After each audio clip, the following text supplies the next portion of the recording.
Dear Dhamma friends, we have come to the first Dhamma sermon in this Kalalgoda English medium retreat. May you give your consent by saying Sadhu Sadhu. Namo tassa bhagavato arahato samma sambuddhassa. Namo tassa bhagavato arahato samma sambuddhassa.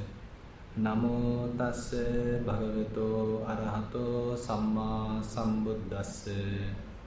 Atitannan vagameya nappati kankhe anagatam yadatitam pahinang tang appattancha anagatam ti.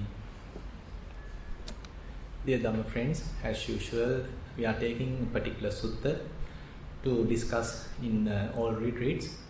Actually, it has some relevance to our practice, because when we can connect with Buddha's teaching, then it actually gives a lot of confidence to our practice, a lot of confidence to ourselves to continue our practice. Basically, Buddha has mentioned that we need to support our practice in 5 ways. Firstly, we need to restrain ourselves. We have to have some bodily restraint and then the verbal restraint. Basically, that is where the sila comes forward, where the sila anuggahita Buddha mentioned.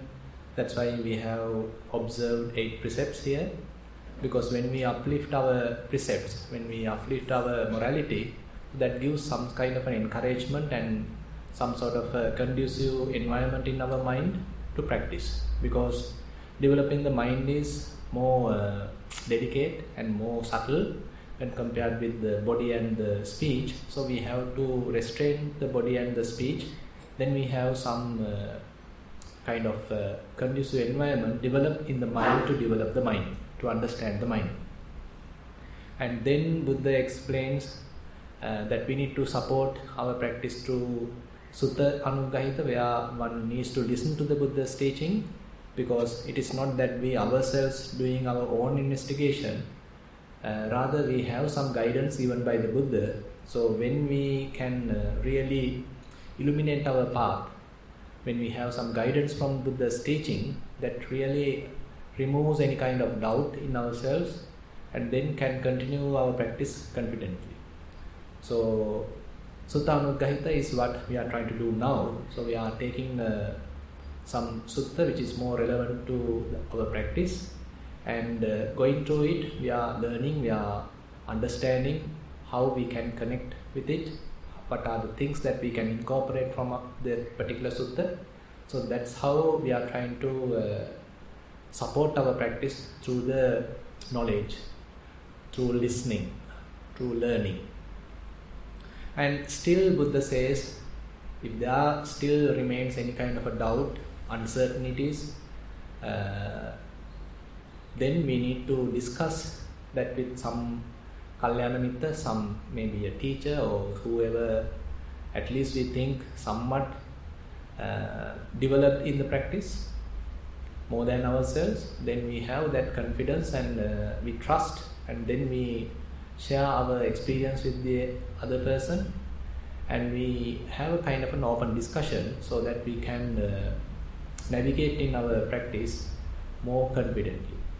Because sometimes it is doubtful whether we did the correct thing or we took the correct action when we are encountering certain phenomena, some kind of an experience. And on such occasion, if we are discussing our experience, share our experience with others who has at least surpassed that particular experience, has passed that experience, then we can share their own experience and we can properly guide our practice. So therefore, Buddha mentioned that Sakacca Anuggahita, that the support that we gain through discussion is quite important. Having supported with these 3 ways, Buddha mentioned that our mind still needs fair amount of concentration, because the typically mind is not well concentrated. It basically distracts either to the past or to the future. So one needs to at least maintain it in the present moment, and still one needs to focus it. Has to have some amount of concentrated mind in order to go towards the wisdom development. The last support where Buddha mentioned in this particular sutta, Anuggahita Sutta, is the Vipassana Anuggahita, where one has to develop wisdom, and there are various methods Buddha has mentioned to develop wisdom. So if one supports one's practice with these 5 ways, Buddha says one would be able to achieve or experience the liberation in the mind as well as the liberation through wisdom, Panya Ceto Vimutti and the Panya Vimutti. So we are trying our best to time involve in all these 5 ways of support, so that our practice becomes some kind of a fruitful practice, and again some sort of a beneficial practice, as well as something giving us freedom. So I have selected a particular sutta. This is called Bhaddekaratta Sutta. Actually there are 4 Bhaddekaratta suttas available in Majjhima Nikaya. Bhaddekaratta, if we simply translate it, it means one single excellent night, or single excellent night. So we are trying to examine or understand what Buddha mentioned about this, mentioned by this Bhaddekaratta, and you can understand even in the same topic by having 4 suttas in Majjhima Nikaya, gives some hint that it is extremely important. That's why the same theme is explained in different ways, but actually the content is very much the same. Content is very much the same, but has looked at in different angles, and therefore 4 suttas are included in Majjhima Nikaya. So I have selected the 3rd one among those 4, which is more interesting, and let's explain that particular sutta. And actually we are trying to get some benefit from this sutta, and the content of this sutta, when we are going through, we will understand that how important to maintain our mind according to this sutta. So there's a beautiful story behind this particular sutta, where at that particular time Buddha was staying at Rajagaha, and there's a particular area called Tapoda, where the hot springs are available. You know, even in Sri Lanka there are certain areas, I think Kalmuni or somewhere, the hot springs are available, and in this Rajagaha in India there's an area these hot springs are available. So at this occasion Buddha and the Sangha was living in that area, and one venerable called Venerable Samiddhi, in the early morning closer to the dawn, he is going to one of these hot springs to have a wash, have a bath maybe. So after having the wash, so he came out and he adorned his robes, and now he is waiting some time to dry up his body. So at that time, there's one deity illuminating the whole area approached Venerable Samiddhi. So you can understand those venerables are very fortunate, so they got the opportunity to discuss even with the deities. So unlike today, even the deities are coming to discuss with these monks. Now this particular deity approached Venerable Samiddhi, and he asked a particular question. He's asking, some actually interpret she, I don't know whether is this particular deity as he or she, because this Pali term Devata can be either female or male. Anyway, let's focus it as he. So he approached Venerable Samiddhi and he asked, Venerable Bhante, are you aware of Bhaddekaratta meaning or Bhaddekaratta summary and as well as the exposition, Uddesa and the Vibhanga?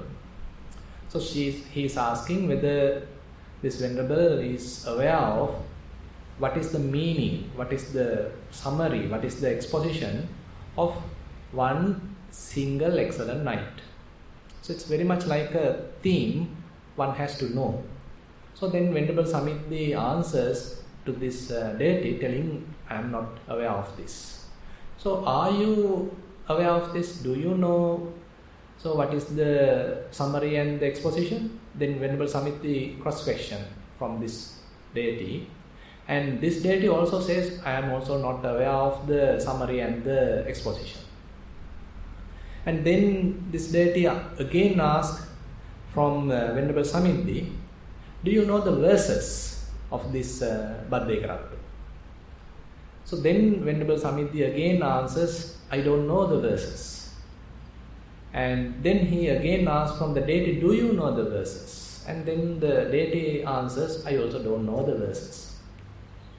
And then deity instructs, advises this venerable, telling, so please learn these Bhaddekaratta verses, learn the meaning, learn the summary, learn the exposition, because it is extremely important. It's very much explained the fundamental of the holy life. Fundamentals of the holy life is explained in these verses, and the summary, the exposition. Therefore, please learn it and practice it and live up to it. So this is a very beautiful instruction given by this particular deity to this venerable monk.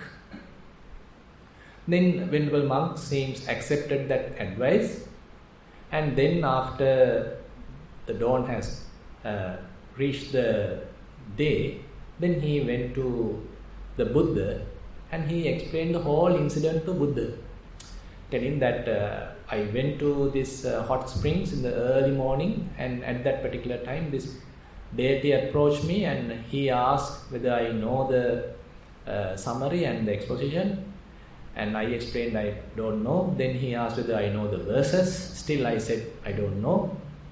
Then he asked me to learn it, understand it, because it explains the fundamentals of the holy life. So please Bhante, explain me the summary, the exposition and the verses, which is what this deity is so inspired. So then Buddha asked Venerable Samiti, okay monk, just listen there. And now Buddha explained Bhaddekaratta verses. Actually only 4 verses are there. So I have taken the first verse, and the first verse comes like this: Atitang nanvagameya nappatikanke anagatam yadatitam pahinam tam appattancha anagatam. So let's take only this verse for today's Dhamma sermon. And actually there are other 3 verses, and Buddha just tell these 4 verses, and beautifully Buddha rise from the seat and then he went away.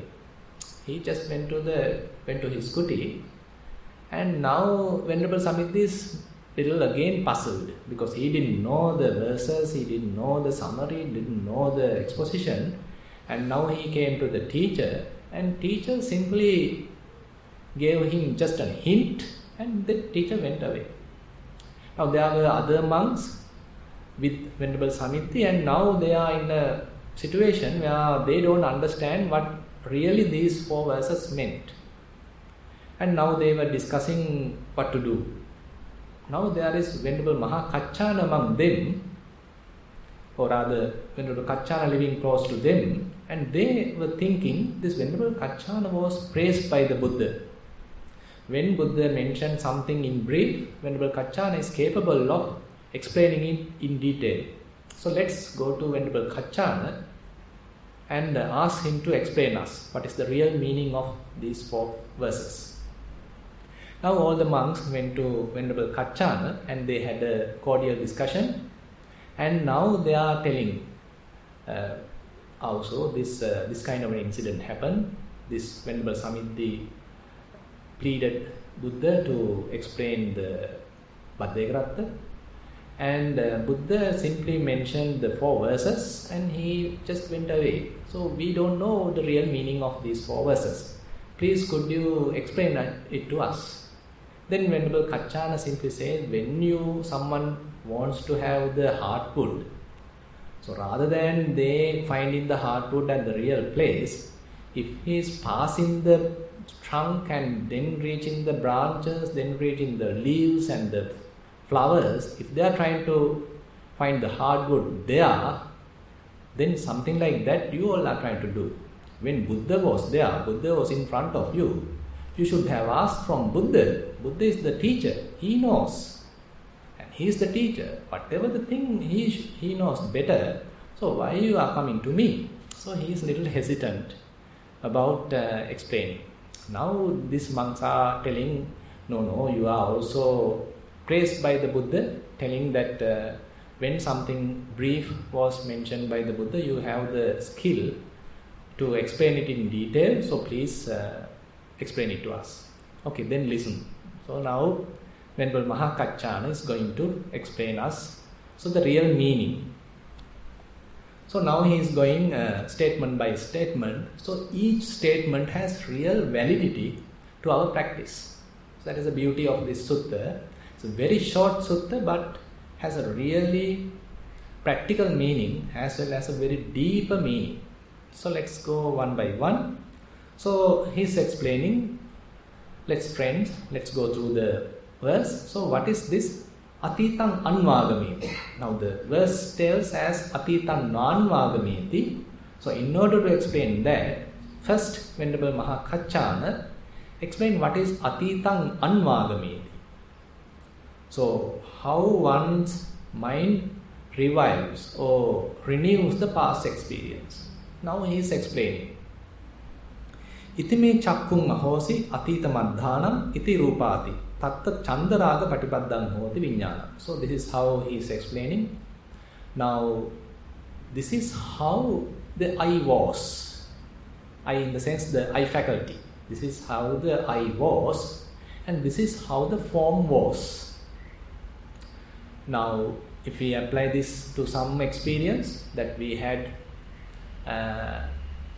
in the past, say nowadays there may be different experiences that you all are going through your eyes. Suppose that you have seen a really beautiful scenery. So after coming back home, now the whole trip is over. Now you are in a relaxed mood, and now you are thinking about it. This is how I was at that particular time, and this is how the sight was. This is how the particular sight was, scenery was. So as you think about it, as you reflect about it, as you revive about it, as you renew that same form, same sight as a memory to the mind, now the consciousness, the viññāna, the mind becomes little uplifted, little somewhat lustful, somewhat enjoyable, or somewhat bound with lust and desire. Now this is something happened in the present moment. Actually, while being in the present, you are taking your mind to the past experience, and this was the sight I have seen. This was how I was seeing it. This was how I was experiencing it. Likewise, you are reviving the experience, renewing the experience in the present moment, which already has happened, but you can review it. You can renew that experience. So as a result, your mind becomes somewhat, say if it is a really beautiful experience, your mind becomes somewhat elated, somewhat joyful, somewhat enjoyable. So as a result, now the desire arises in the mind, and as a result, the delight arises. So now the mind is in a delighted state. So tang abhinando atitang anvagameti. Now when mind becomes delighted, then the mind is now reviewing that past experience. Now past experience has already gone, but in the present moment, now you are giving some life to it. In the present moment, you are now giving life to it by simply reviving that experience through the mind. So there's a beautiful another sutta which we can connect with this experience, which is available in the Anguttara Nikaya, which is called talking about the causes related to the karma. So we sometimes simply very like to think about our past experience. When you all get old, so you all maybe enjoying the past experience. So maybe youth, on the other hand, maybe trying to enjoy the future experience, projecting the mind to the future and trying to enjoy. But on the other hand, when we're getting old, if we have some good past experience, we might like to renew that experience through the mind. But there is some gravity in this action. So there is, in this particular sutta, Buddha is talking about the karma. So it is worth considering this activity. Is it related to the karma? On this particular sutta, which is available in the Anguttara Nikaya 3rd Nipata, talking about 3 causes. There the Buddha is telling 3 causes for the origination of karma. Buddha says there are 3 causes for the origination of karma. First one, he says, Atite bhikkhave chandaragattaniye dhamme arabba chando jayati. There are certain incidents happen in the past which are more desirable. So one can reflect about those desirable incidents. As a result, in the present moment, again the desire arises.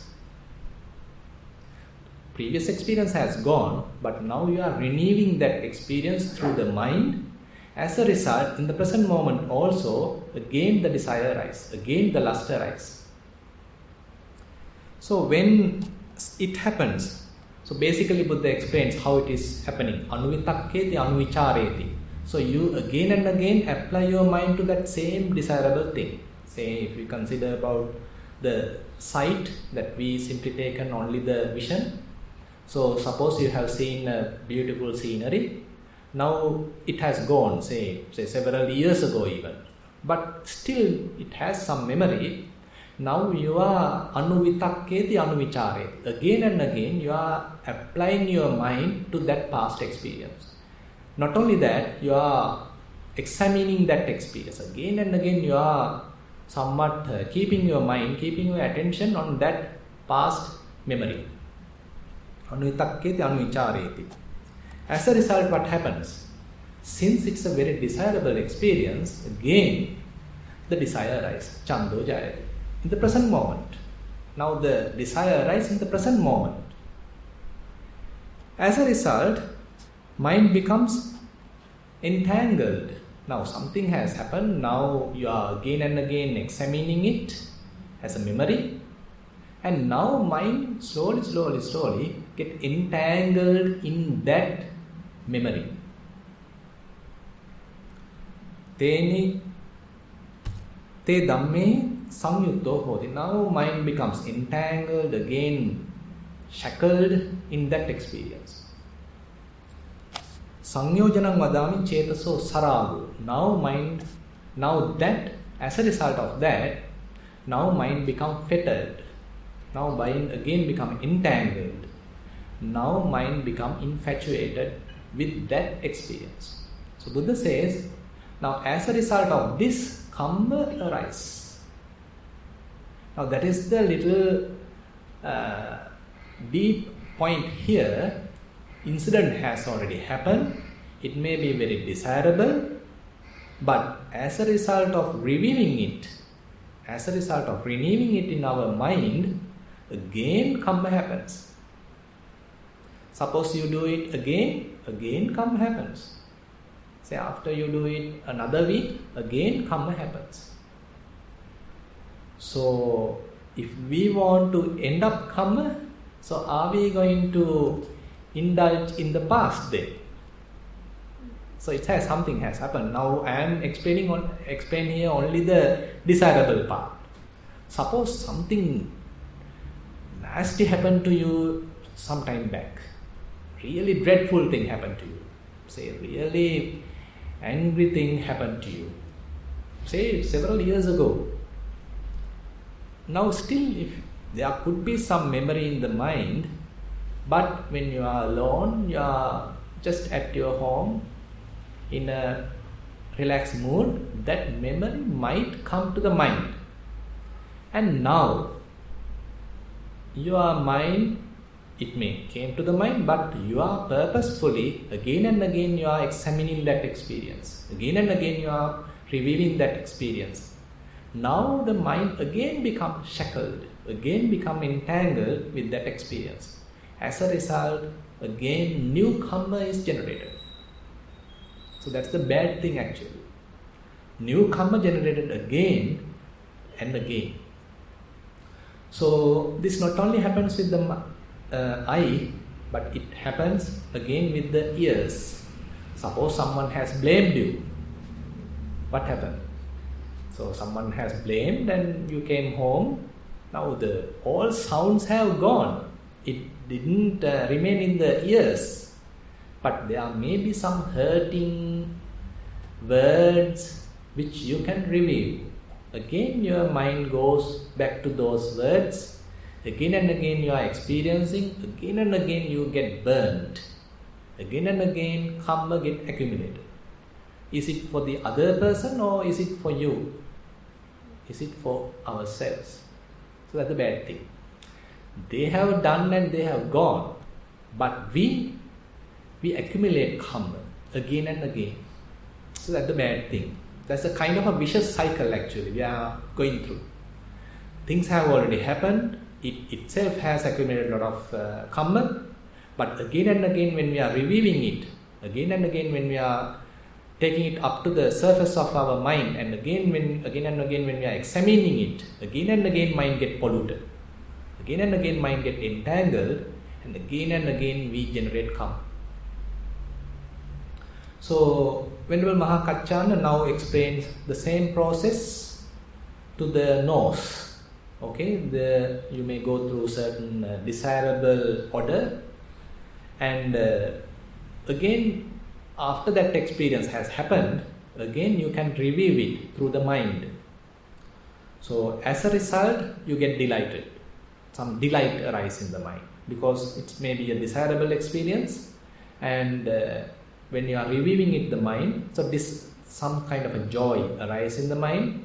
So now, as a result, you abhinandati, you delights in that experience. So as a result, this past experience causing you to very much review this past experience. You are giving new life to that past experience again in the present moment. So one crucial thing to understand is that this happens in the present moment, but we are using that past experience as a renewed data to our mind. So we are the ones giving new life to that past experience. It has already gone, but because of our skill, some kind of a capability available in our mind, we can reflect it. We can memorize, we take it through the memory and we again renew it. And again, Venerable Mahakaccana explained it about the tongue. So it can go through some flavorable flavors, some desirable flavors. And as a result, you have had the experience already, but you can come back home and you can enjoy it through the mind. Still maybe you get the greed to the mind. Still maybe the desire arises in the mind. Still you may be enjoying past as a renewed experience. Again, Venerable Mahakaccana explained this to the body. There may be various tangibles and that had given you a lot of desirable experience, and it has already gone, finished. But in the present moment, you are renewing that experience by taking the mind again and again to that particular memory. You are examining that memory, and as a result, again mind get entangled, again mind get infatuated, and Buddha says that is the fetter. As a result, new karma is generated. Similarly, you might have thought about various things in the past, and different perceptions have happened in the mind, various images has happened in the mind, and had a lot of maybe desirable experience or some sort of resentful experiences, but you can renew that experience by again thinking about it, renewing that experience in the present moment but related to the past. So this is how Venerable Mahakaccana explains, okay, how one can do atitan anvagameti, how one can review the past experience. And now he is going to explain the real meaning which is available in this particular verse. What is this atitan nanvagameti? Now that is what Buddha encourages to do as yogis, as practitioners. Buddha says atitan nanvagameti. So what is this atitan nanvagameti? Iti me chakkung ahosi atita maddanam iti rupati na tatta chandaraga patipaddam hoti viññānam. So this is how Venerable Mahakaccana explains. So there may be various things have seen, but how one can avoid mind get again deluded by this past experience, how one can avoid getting the mind again bounded by with this past experience, how one can keep the mind released, how one can keep the mind free from this past experience. It has already gone.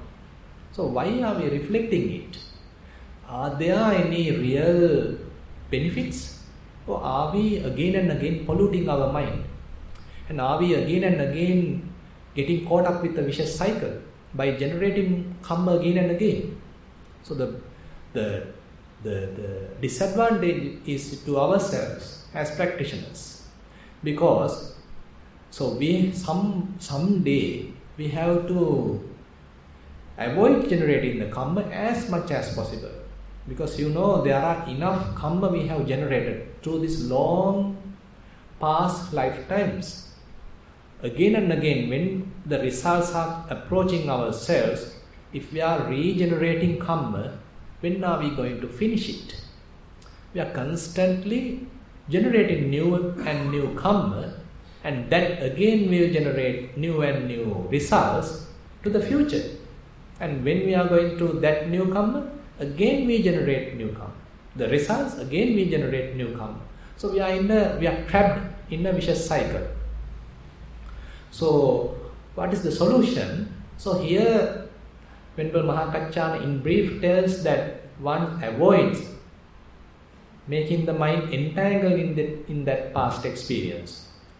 That karma related sutta which appears in Anguttara Nikaya, Buddha explains how one can avoid the mind becomes sort of entangled. So there Buddha says, Katam chauso atite chandaragattaniye dhamme arabba chando na jayati. So there are desirable experiences. It has happened through the ears, through the eyes, through the nose, through the tongue, through the body, and even by the mind. And how one can avoid renewing that experience, and again how one can avoid the mind get entangled in that past experience. So there actually we need fair amount of wisdom as well. Simply by the restraint you can't do it, but restraint is also one cause, and on the other hand here some help has to be taken from the wisdom also. Here Buddha says, ayatin vipakam pajanati. Now say for example some incident has happened, it may be desirable, and you understand, okay, if again and again I am thinking about it, again and again if I am renewing that experience in the mind, so the desire increases. Again and again mind become desirable, again and again mind become entangled. So you lose your vision. Mind becomes lustful. Again the vision is covered. So mind becomes crowded. So if you had some sort of a freedom in the mind, so you lost the freedom. Suppose you are a practitioner and was able to maintain some type of a freedom in the mind, which is not entangled. You had some clear vision, spacious mind, unattached mind. You had some experience. But when mind goes to the past and taking that past experience, desirable experience, and again when the mind examines it, again desire arises in the mind. Now you have lost that freedom. What you had, now you have now no more. Again, now mind entangled. Now again and again when you are feeding this desire, now desire grows and mind becomes infatuated. Now if you understand the gravity of it, if you understand the repercussions of this, consequences of this process, Buddha says, Ayatin vipakam pajanati. One has to understand the results, consequences of this bad habit. And then tan atinivajjeti. So one, as much as possible, try to avoid it. Cetasa abhivirajeti. Basically, now related to the past experience, one maintains some kind of a dispassionate attitude. It may be a very desirable experience you had in the past, true, but if you want to avoid mind get polluted again, mind get entangled again, mind become crowded again, then you need to avoid reflecting that. So in order to do that, when some kind of a memory appears in the past, you have to maintain some kind of a dispassionate attitude in the mind. Panyaya ativijja passati. So then Buddha says, so one will penetrate that experience. One will penetrate that memory, and it is just a memory. It happens as thoughts, as sort of signs in the mind. So rather than feeding it, rather than allowing the desire to arise, one understands it as some kind of a memory, merely thoughts, merely signs, merely some kind of signs appearing in the mind.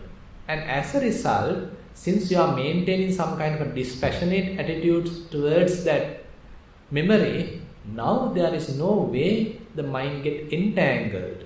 Again mind become delighted. It cannot be. Because now you are not feeding that experience. You are not promoting that experience. Rather you become some sort of a dispassionate. Now that past experience become nullified. Again it simply disappear because you haven't fed it. You haven't promoted it. You haven't given any energy to that experience. And again you haven't renewed that experience. That is where the atita nanvagamiti, where you are not promoting that past experience in the present moment. So, if we consider our lives, basically, our minds really like to indulge in this past experience. So, that is the bad habit we have. So there are various things have happened as we are living in our lives. So only the desirable incidents are getting registered in the mind. So mind works in a sort of unbeneficial manner to ourselves.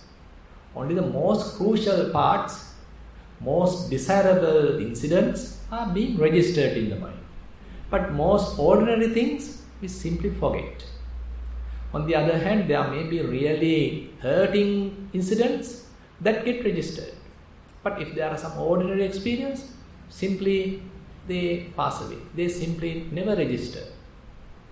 But if something is really crucial, really harming, really hurting, really desiring, really giving a big stroke to our mind, those get registered. But because of our own ignorance, again and again we renew it. Again and again we take it to the surface of the mind and we are giving real life to it, renewing it. And again karma being generated. and we are being followed by that vicious cycle. So what is the solution then? So we need to recognize the gravity of this process. We need to understand how much harm we are doing to ourselves by doing this activity.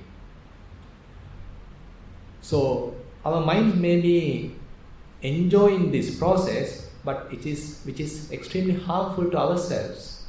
Even though mind likes to enjoy it, in the long run it is really harmful to ourselves. It's very much like we are strengthening the bad habits in the mind. If the desire is there, we are strengthening the desire. If the resentment, anger is there, we are strengthening the anger, resentment. So all those becomes engraved in the mind. So if we know the gravity of this process, now we need to understand it, and then, as Buddha mentioned here, now we have to avoid it. Rather than living in the past, renewing the past experience, let's try to avoid that renewing, avoid that giving new life to that past experience, and have some kind of a dispassionate attitude towards that past experience. So the mind becomes somewhat dispassionate. It may not really have kind of an elated kind of state, but rather in a equanimous kind of a state. That is where we are trying to live in the present moment, where the experience is very neutral. So when you come to Kalalgoda, we are trying to do that. So most of you feel drowsy. Some of you feel sleepy because it is not enjoyable. So when your foot is touching the ground, so you feel hardness. So are you capable of making an entangled, desirable, delightful mind from that experience? Or simply a kind of a neutral, dispassionate kind of a mind happening in the mind? So the second thing happens. So all these kamatan, all these objects that Buddha recommends are very much in the neutral domain. They are not very desirable. So that's why we fall asleep. So in order to have an awakened mind, even to this very neutral experience, so we have to have a lot of practice. Because our mind get agitated, again entangled, excited because of the past desirable experience. But now we are trying to be alert, be awakeful on some very neutral experience. That's why I was trying to tell even in the question and answer session. So we need to give some appreciation even to this very ordinary experience. They are not really desirable. They are not really exciteful. They are not really enjoyable, but they are not crowding the mind. They are not making your mind entangled. They are not giving much delight to the mind, but they are leading your mind to the freedom. So you can't have the complete freedom immediately. None of us can have the complete freedom immediately. So it's a kind of a gradual process. So we are using the present experience as a anchoring point or anchoring object in order to avoid our mind become entangled in the past experience.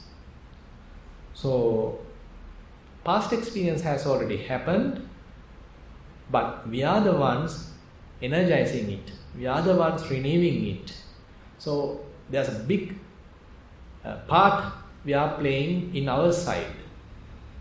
So it is not related to the others, but to ourselves. So there may be others involved in generating a lot of experience, but we are the ones taking those experiences to the mind, surface of the mind again and again, and renewing that experience.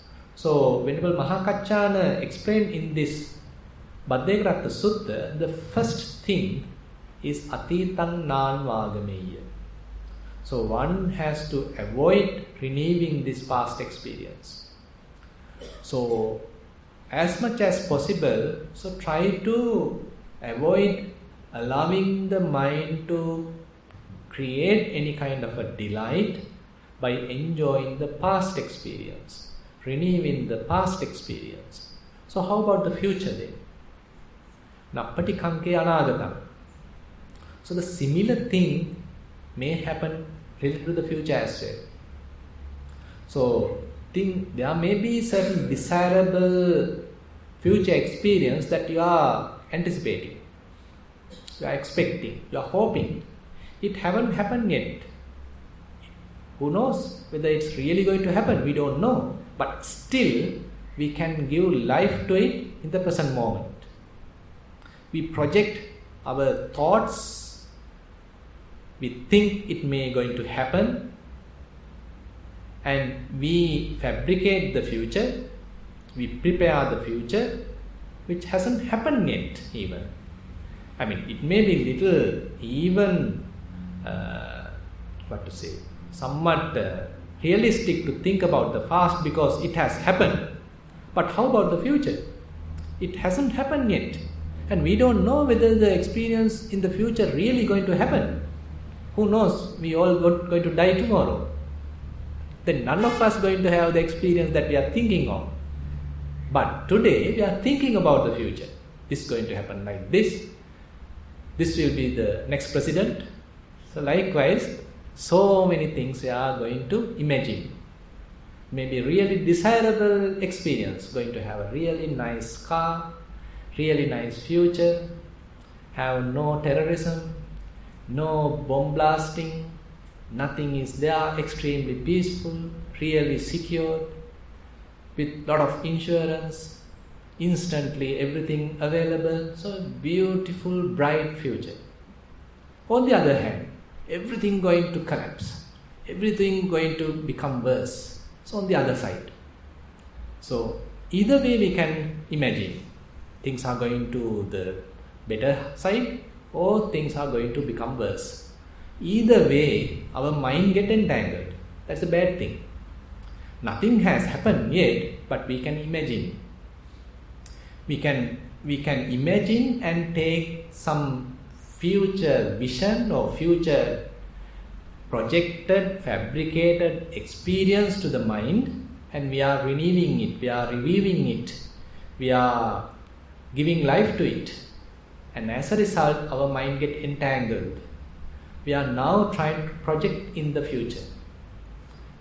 So as a result, karma also generate. So we need to be cautious about it. The real incident haven't happened yet, but we are like fools, we are generating karma. We project the mind to the future and we are fabricating something really didn't happen, but it may be really desirable. Our mind get entangled and our mind get entangled and infatuated, and as a result karma also generated. The previous case, actually the karma generated when we were going through that experience. And we are reviewing that karma, we are renewing that karma by taking it again to the surface of the mind. But in this situation, really there is no already generated karma, but we are generating karma as a result of thinking about the future. So this is another way of generating karma. So these three ways Buddha explained. Either related to the past, one can generate the karma. Either related to the future, one can generate karma. And really when you are going through the present experience, still one can generate the karma. So you can understand, so everything we do in the present moment, but the object is related to either to the past or to the future or to the present moment. So therefore, a lot of gravity in this mind activity, what we even unknowingly get engaged with. We are habitually doing these things. In a way, we are very innocent. Because we don't know, we are extremely unmindful. And we simply allow the mind to think as the way it likes. And what it thinks. The most desirable thing. The most desirable thing happened in the past. Again and again mind picks up. Again and again it chooses from, suppose there are 100 incidents happen, most desirable experiences, and mind simply picks one of them and again reviewing it. again and again renewing that, and we generate karma. On the other hand, suppose there are 100 incidents happen which are really frustrating, really hurting, again and again mind picks among those 100 things, and in the present moment we are generating karma. So are we going to end up karma, or are we going to caught up in a vicious cycle? So we have to think really deeply what is really going to happen to us. So that is why it's so critical to understand even these two statements, Atitannan Vagameya Nappati Kanki Anagata. So even to the future, that may be really desirable things or even really hurting, worse things that we can think. Still things haven't happened, but we can project our mind. Through the mind we can generate the karma. So therefore, as a result, so then we look into the next verse tomorrow. So how Buddha further explains, or when Mahakaccana further elaborates, so how one has to establish one's mindfulness. What would be the restrainment? What would be the real practice? What would be the real escape from this vicious cycle? So having some room for tomorrow's Dhamma sermons, I conclude today's Dhamma sermon. Thank you very much for attentive listening.